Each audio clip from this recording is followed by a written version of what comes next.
ride, mister? Sure, but who the f*** are you? Also, is this movie recognizing that Marty's trip back to 1955 would have changed a hell of a lot more lives than just a handful? Because Jennifer Parker turned into Elizabeth Shue. You're acting like you haven't seen me in a week. How about ever? Now, what happens to us in the future? What, do we become assholes or something? Since this is a reshoot of the first movie's ending, filmmakers decide they need Doc to react to this famous quote. Indicate, damn it! Hey, Doc, you better back up. We don't have enough road to get up to 88. Part 1's mistake becomes Part 2's mistake. I could get up to 88 in a Prius with that much road. Why is Jennifer so willing to immediately hop into the DeLorean without one question asked? What the hell is going on here? Only Biff in the entire neighborhood sees this. Hey, October 21st, 2015. Hey, that's the day of this video's launch. What a coincidence. Hang on. What? It's not a coincidence? Wow. Why wasn't I told about this? 2015? You mean we're in the future? Did they film Michael J. Fox's first table read into this movie? Just a sleep-inducing alpha rhythm generator. She was asking too many questions. Maybe you shouldn't have ridiculously crashed into Marty's driveway and allowed her in the car in the first place. Hell, you didn't seem to think it was a big deal when you told Marty bring her along. Also, and this is not an original point by any means, but why do they have to go to the future to change things, when Doc could simply tell Marty in 1985 how things are and to avoid making bad decisions? Then what did you bring her for? I had to do something. How about using the sleep-inducing thing back in 1985 and put her to bed? You really didn't think this through, did you, screenwriter? Doc? Wow, Marty somehow produced a child with Jennifer that contained none of her DNA. Cubs sweep series in 5? Did they think the World Series would be 9 games by the time 2015 rolled around? Hey, what about Jennifer? We're not just gonna leave her here. Actually, you are, and it turns out exactly as such a bad idea should turn out. Apparently, Jaws 19 will be directed by Max Spielberg, Steven's son. This must mean the family is in serious dire straits to take such a whoremongering gig. All I want is a Pepsi. Do you pay for anything in this diner? How did Pussy Biff from 1985 ever get around to procreating? The guy was in his late 40s, definitely with no kids, but for the purposes of the sequel, he manages to find one willing female to marry into his lucrative auto-detailing empire, and that kid also had a kid. He's Griff. Yeah, something that Doc didn't tell you for some reason when he hatched this half-ass plan. You mean you have to use your hands? Discount Baby Frodo. Since when did you become the physical type? Remember when Gremlins 2 came out? It was basically a parody of the first Gremlins. Why did they do that with Back to the Future? What's wrong, McFly? Chicken? Thus begins an incredibly ridiculous trigger word that the next 2 movies will use to advance the plot several times. Thankfully for Marty, Griff's henchmen were watching this fight in a single-file line for some reason. Hey, let's do everything we did in the first Back to the Future, only 2015 style, with 1989 knowledge. I need to borrow your hoverboard. A skateboarder gains momentum and propulsion because his foot hits the ground and pushes off, not because he waves it about behind him in the air. So why does it help these f***ing things go faster? Wow, this Ex Machina Jeep is the gift that keeps on giving. Hey, McFly, you bojo! The cars don't work on water! Unless you've got power! Well, it's still hovering, right? Why does it still have power to hover but not move? I know Griff is supposed to be not too bright, but this is the 3rd time Marty has fooled him by simply ducking in the last 5 minutes. Keep it. I got a pit bull now. How? That thing clearly flew into the building. You were not a first responder on the scene and could not possibly have gotten all the way back here faster than Marty did anyway. Cubs win World Series. This is an intriguing thing that, as of this video's production, can still happen. If it does, feel free to remove 20 sins from this video, because that is one hell of a prediction.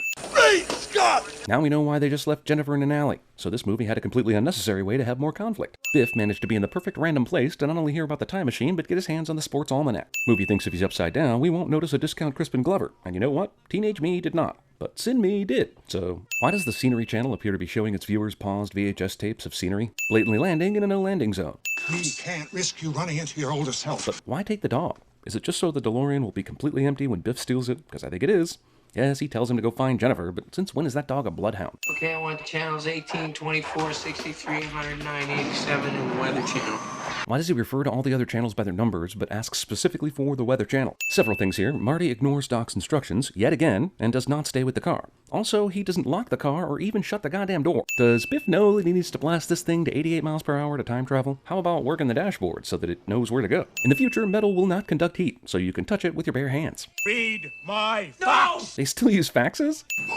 Marty! Come! Well, it's a good thing he ignored your orders to stay with the car, since you now need his help. Biff comes back after giving younger Biff the sports almanac, but nothing in this future has changed at all. It should be the nightmarish Biff future right now. Biff leaves ridiculous evidence proving he used the time machine so that Doc and Marty can figure out what the hell happened when they go to Bizarro 1985. As we see, Biff went back to November 12th, 1955. How do Marty and Doc miss this?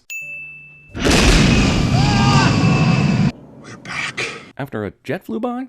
Did they not have jets in 2015 or any other non-1985 era? I remember bars being on these windows. Really? How often do you go to your own girlfriend's house then? Bars on windows is something that should be black and white, not fuzzy and vague. They don't notice the subdivision graffiti either. Jesus, it takes these two way too long to realize the past has been changed. Wait, why did they leave 1985 in the morning but return to it at night? Why not just go back to the moment you left like every other time in these movies? Marty comes back to a house that is no longer his, but thankfully there's a window left open, so he can discover the truth a lot sooner and in more embarrassing fashion. This angry father swings and misses Marty 3 times in a row, mostly because each swing starts long after Marty has moved. Despite a massive worldwide change due to Biff's gambling success way back in 1958, Michael Jackson still somehow made Thriller and Off the Wall exactly as he did in the normal timeline. Marty is now recognizing all the wrong appearing shit he ignored on the drive flight into town. Marty just happens to find the random house where Principal Strickland lives, because nostalgia.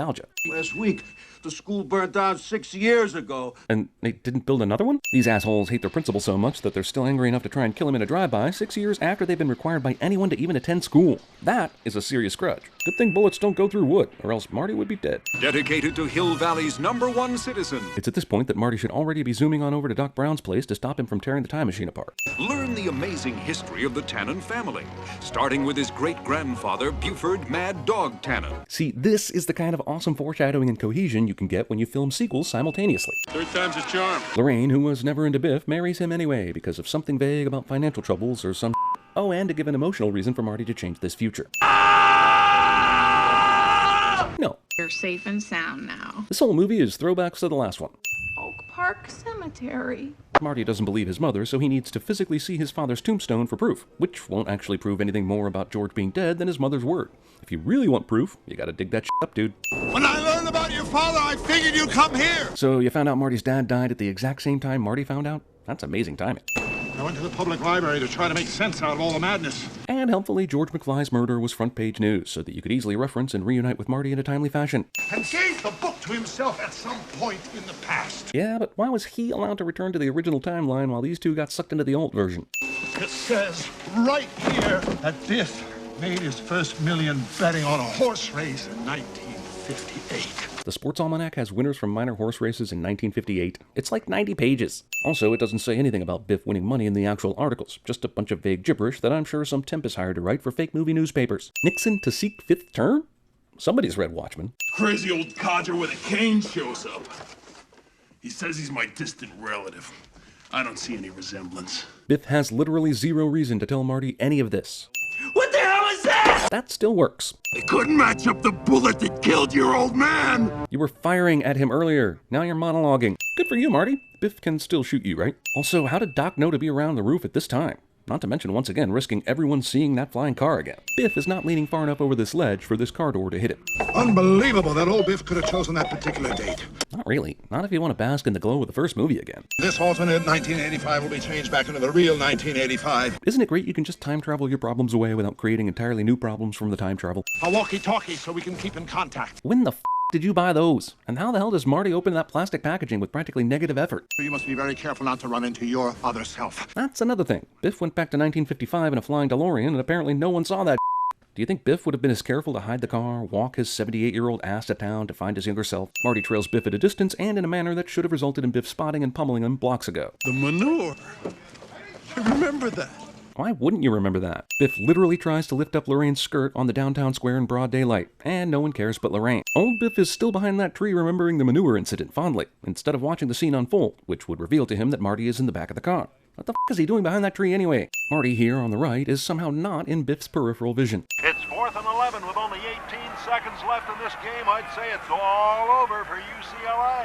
Announcer makes the most preposterous statement ever made in a sporting event during the very moment UCLA is actually coming out to kick a field goal that could win the game. Biff absolutely had to look in the back seat to see where this book landed, and yet he totally misses Marty. Wait, does this car have no rear view mirror? Well, that's convenient to the action that needs to take place, right? And now it does have a rear view mirror? Doc, come here. How the hell does Biff not hear this? He's not even really whispering. Marty, you must be extremely careful not to run into your other self. Says the man standing literally in the center of his other self's lightning experiment. Excuse me, sir. 1955 Doc has seen 1985 Doc's face and voice, which he knows from watching that damn video over and over in the last movie. So not noticing his future self here is bullshit. Be a pal, hand me a 5/8 inch wrench out of that toolbox. Why? You are not busy holding something together that you can't get the wrench yourself. Universal reused this Crispin Glover footage without his permission, which rightfully led to a successful lawsuit and new regulations. There's no reason why Doc and Marty needed to risk anything tonight. It took 3 years for Biff to win his millions at the horse race, so why not wait till a much better time to get the almanac back? I mean, Jesus, have you ever seen a movie this fucking clever? This entire movie is possible because people don't notice goddamn shit. Marty is able to take my life pain damage to his hand without making any noise. Wouldn't Marty, aka Calvin Klein, be such a superstar here in 1955 that even in a leather jacket and hat, everyone would know he was the one that sucker punched a downed Biff and stole his wallet and book? Guys, what's that? This is literally the only move Marty McFly has in his arsenal, and it still works. Why the f did he come back here? Does he just need more nostalgia? Where is he? Oh, Calvin Klein. So doesn't this mean that Biff doesn't become a pussy after this? He does after one lucky punch from George, but he sees Marty punch him and he's suddenly back to being an asshole? You know what I'd do? I'd go over and tap those guys on the shoulder and then start running again. Besides, even if you get beat up, you have all the time in the world. This is not like the first movie when there was a deadline. These henchmen who are literally staring at Marty are unable to see Marty. Oh, look, there's a convenient number of goon-busting sandbags all tied together at this one spot. That was very interesting music. What is the deal with the weird new line readings? I mean, didn't they want to even get close to the originals? You chicken! How and why does every adversary Marty encounters know exactly what button to push? Good thing this is one of those chases where only the principal characters are driving down the road at this very moment.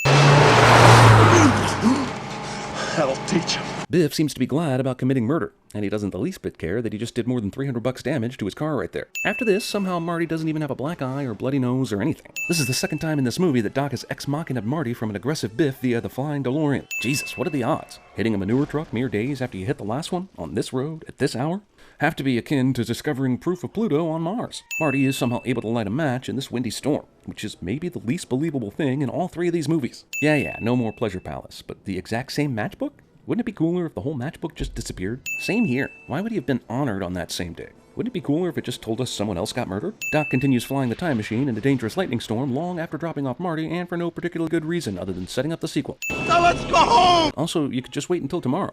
I'm just saying. There's no reason to risk anything right now. Why doesn't anyone know this? Here's one of the only sequels ever to actually include a trailer for the third movie as part of the end of this movie. Weird. No, it's Hill Valley, although I can't imagine hell being much worse.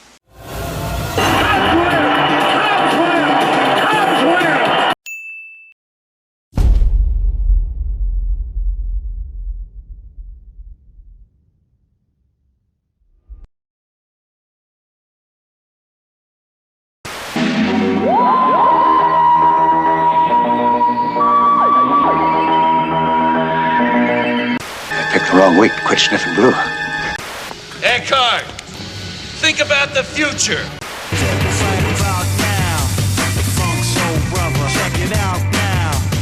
You suck, you jackass.